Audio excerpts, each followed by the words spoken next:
This is why you need to think twice before taking a rideshare at 2 a.m., because sometimes the passenger isn't the only one getting a ride. David hated late-night shifts, but the overtime pay was too good. As a rideshare driver, he'd met his share of odd passengers. But tonight was different. Rain poured down, the streets were empty, and the clock had just struck 2 a.m. His phone buzzed with a new request. Destination: a rundown neighborhood at the city's edge. Not ideal, but the fare was high. He arrived at a crumbling apartment building with flickering streetlights. A tall, pale woman in a dark coat stood there, absorbing the night around her. She got into the back seat without a word. As David drove, the silence was suffocating, broken only by the rain. Buildings blurred past, like they were in a different reality. Her eyes, glowing eerily, stayed fixed on him in the rearview mirror. "Where are we going?" he finally asked. She whispered, "The last stop." David's heart raced. His phone buzzed again. Destination, final resting place. He glanced back, but she was gone. The seat was empty. Suddenly, the headlights flickered out, plunging the car into darkness. He slammed on the brakes, but the car spun out of control, pulled by an unseen force. Then, everything went black.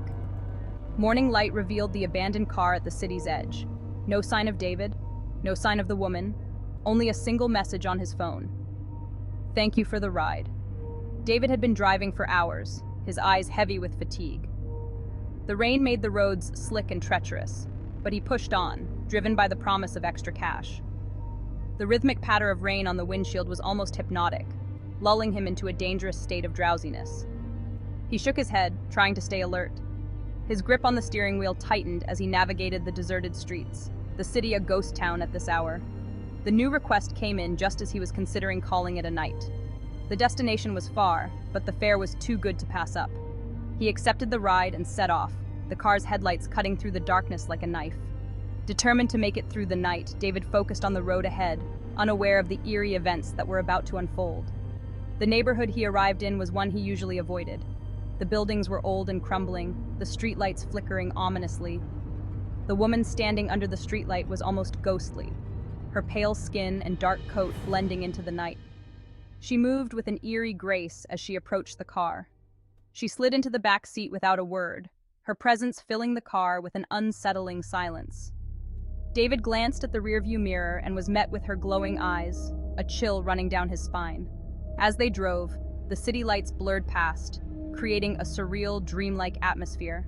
The rain continued to pour, the sound almost deafening in the silence. David's unease grew with each passing minute. He couldn't shake the feeling that something was terribly wrong. Her eyes never left him, their eerie glow a constant reminder of her presence. When he finally asked where they were going, her response was chilling. "The last stop," she whispered, her voice barely audible over the rain. His phone buzzed again, the new destination sending a shiver down his spine. "Final resting place," it read. He glanced back, but she was gone. The back seat was empty, as if she had never been there. Suddenly, the headlights flickered and went out, plunging the car into complete darkness. David slammed on the brakes, but the car spun out of control, pulled by an unseen force. He fought to regain control, but it was no use. Then everything went black. Morning light revealed the abandoned car at the city's edge. There was no sign of David, no trace of the woman. The only clue was a single message on his phone. "Thank you for the ride." The city woke up to a new day, unaware of the haunting events that had transpired in the dead of night.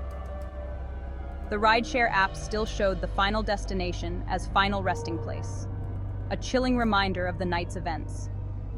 The car remained abandoned, its door slightly ajar, as if inviting the next unsuspecting driver to take the last ride.